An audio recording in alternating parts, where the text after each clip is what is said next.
Project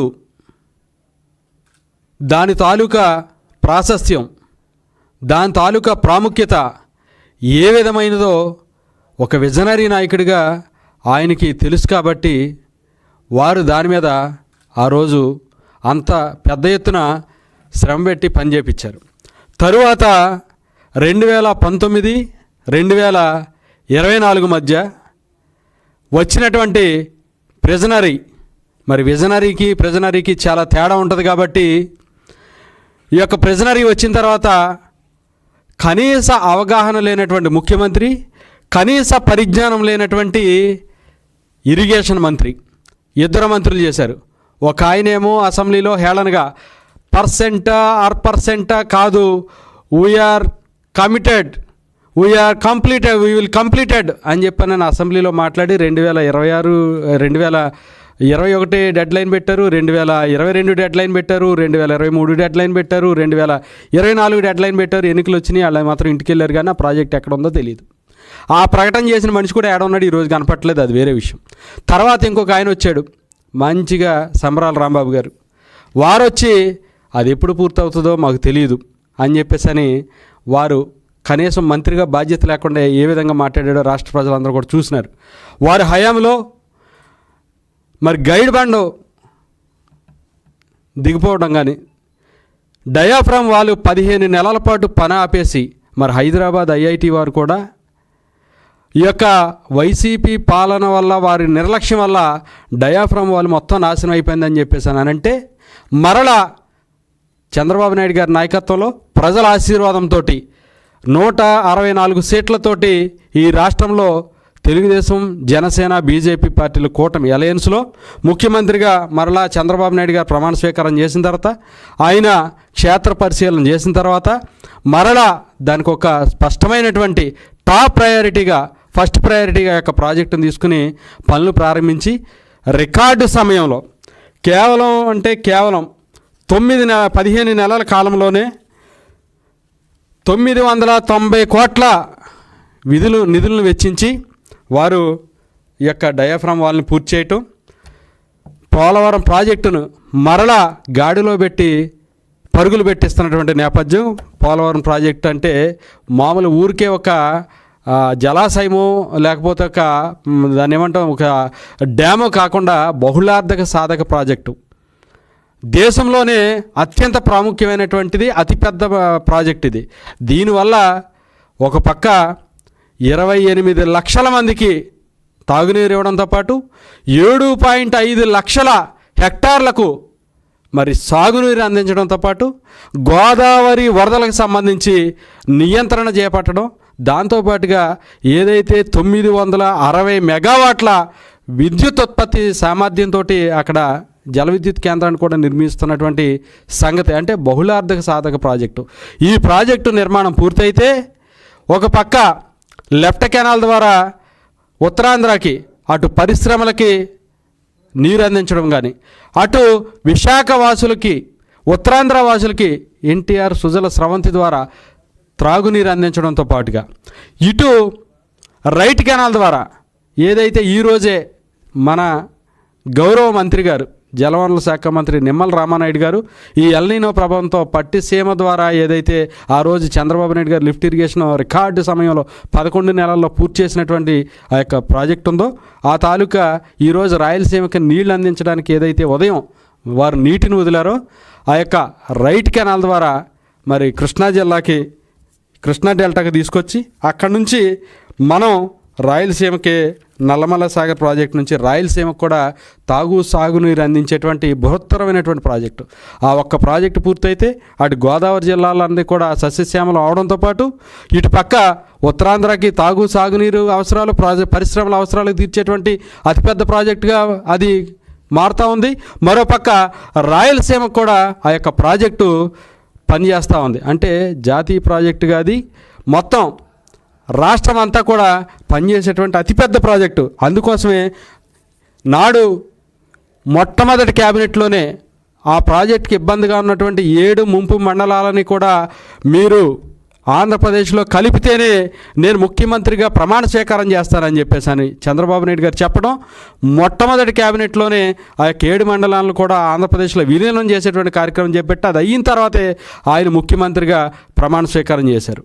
ఈరోజు కూడా మరి కేంద్రంలో మనకున్నటువంటి అవకాశాన్ని బట్టి కూటమిలో ఉన్న దాని మీద కేంద్రం నుంచి 12,157 కోట్ల రూపాయలని నిధుల్ని చంద్రబాబు నాయుడు గారి నాయకత్వంలో సాధించడం జరిగింది.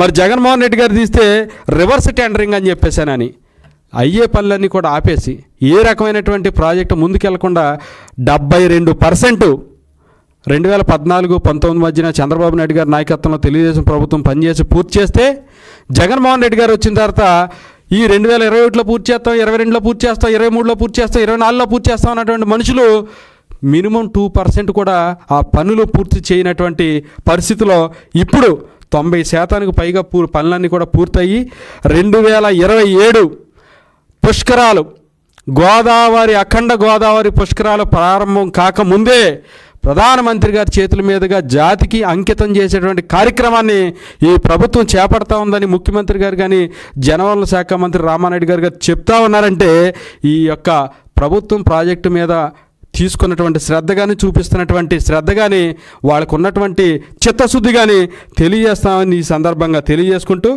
ఈరోజు వారు ఏదైతే నిర్వాసితుల కోసం ఆ రోజు జలశక్తి మంత్రి షెకావత్ గారిని తీసుకొచ్చి బ్యారికేడ్లు పెట్టి కేవలం వాళ్ళ వైసీపీలో ఉన్నటువంటి కార్యకర్తలు 10 మందిని కూర్చోబెట్టి సామాన్య జనాన్ని కానీ సామాన్యమైనటువంటి నిర్వాసితులు ఎవరైతే ఉన్నారో వాళ్ళు కానీ ఎక్కడా కూడా రానియకుండా హెలికాప్టర్లో తీసుకొచ్చి చిన్న మీటింగ్ వాళ్ళ కార్యకర్తలు పెట్టించి పంపించి నిర్వాసితులకి ₹1 కూడా ఇకపోతే కేవలం ఈ యొక్క 24 నెలల్లోనే నిర్వాసితులకి ఓన్లీ నిర్వాసితులకు మాత్రమే 22,250 కోట్ల రూపాయలని ఈరోజు కూటమి ప్రభుత్వం ఖర్చు పెట్టి వాళ్ళ ఖాతాల్లో జమ చేసినటువంటి చరిత్ర ఈరోజు ఆంధ్రప్రదేశ్ రాష్ట్రంలో జరుగుతూ ఉంది.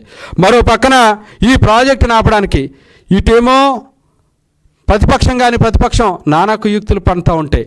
గతంలోనూ అలానే పనింది, ఇప్పుడు అలానే ఉంది. మరో పక్కన ఉన్నటువంటి తెలంగాణ రాష్ట్రంలో ఉన్నటువంటి మరి ఇంట్లో కూర్చున్నటువంటి ఫామ్ హౌస్ పరిమితమైనటువంటి మాజీ ముఖ్యమంత్రి గారు వారి తాలూకా పార్టీలంతా కూడా రకరకాలుగా మాట్లాడుతూ ఉన్నారు.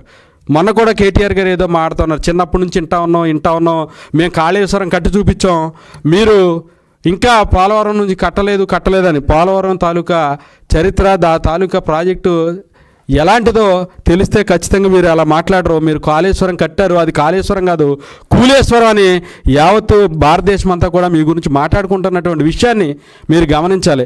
కట్టినటువంటి 3 ఏళ్లలోనే మీరు అధికారంలో ఉండగా కట్టింది, మీరు అధికారం దిక్కుముందే పగుళ్ళు వచ్చి కుంగిపోయి ఏ రకమైనటువంటి వాతావరణం ఉందో, బోరు వాటర్ కింద వేసిన పంటను కూడా కాళేశ్వరం అని మీరు ఏ రకంగా అయితే చెప్పుకున్నారో ప్రజలందరూ కూడా గమనించి మిమ్మల్ని ఏ రకంగా ఇంటికి పంపారో తెలియజేసుకుని మీరు ఒకసారి ఆత్మపరిశీలన చేసుకుని మీరు రాష్ట్రంగా విడిపోయిన అన్నదమ్ములుగా కలిసి ఉండాలనేది మా ముఖ్యమంత్రి గారు ఎప్పుడు చెప్పేటువంటి మాట, ఈ రాష్ట్రంలో ఉన్న వాళ్ళు అందరూ కూడా పాటించేటువంటి మాట. మీకేమైనా ఉంటే అక్కడ రాజకీయాలు చేసుకోండి, అనవసరమైనటువంటి రాజకీయాల్లో ఆంధ్రప్రదేశ్ జోలికి వస్తే గతంలో కూడా మీరు చేసినటువంటి కామెంట్స్కి ఈరోజు మీ పరిస్థితి ఏంటనేది తెలంగాణ రాష్ట్రంలో ప్రజలు ఎప్పటికే డిసైడ్ చేశారు. ఇలాంటి కామెంట్స్ అన్ని కూడా మానుకుని వీలైతే మీరు కూడా అన్నదమ్ములుగా విడిపోయామన్నప్పుడు మీరు అన్నదమ్ములకి సపోర్ట్ చేయాల్సినటువంటి బాధ్యత కూడా మీ మీద ఉందని ఈ సందర్భంగా తెలియజేసుకుంటూ వారికి కూడా మరి ఈ రోజున అనేకమైనటువంటి అవాకులు చవాకులు పేలుతున్నటువంటి ఈ యొక్క ఏదైతే గొడవల పార్టీగా పిలువబడతా ఉందో ప్రజలందరికీ అర్థమైనటువంటి పార్టీ పేరు అది.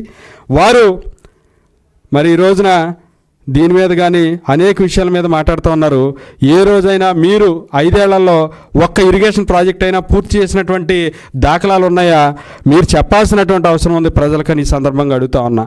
మీరు అన్నమయ్య డ్యాముని వరదలకు ముంపు అయితే 39 మంది చనిపోతే కనీసం వాళ్ళకి పరిహారం ఇచ్చినటువంటి పరిస్థితి లేదు, అక్కడ ఆదుకున్నటువంటి పరిస్థితి లేదు.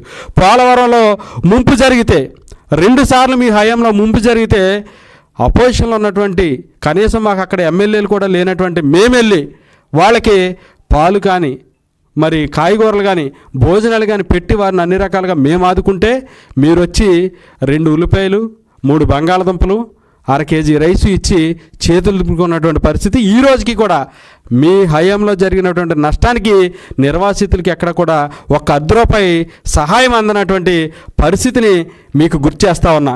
అప్పుడు ఆ సందర్భంలోనే ఆలుగడ్డకి ఉల్లుగడ్డకి తేడా తెలియకుండా మీరు ఏ విధంగా రాష్ట్రమంతా ట్రోల్ అయ్యారో కూడా ఒకసారి గుర్తు చేసుకోవాలని ఈ సందర్భంగా కోరుకుంటూ, మరి ఈ రోజున మామూలు సాధారణమైనటువంటి విషయం కాదు.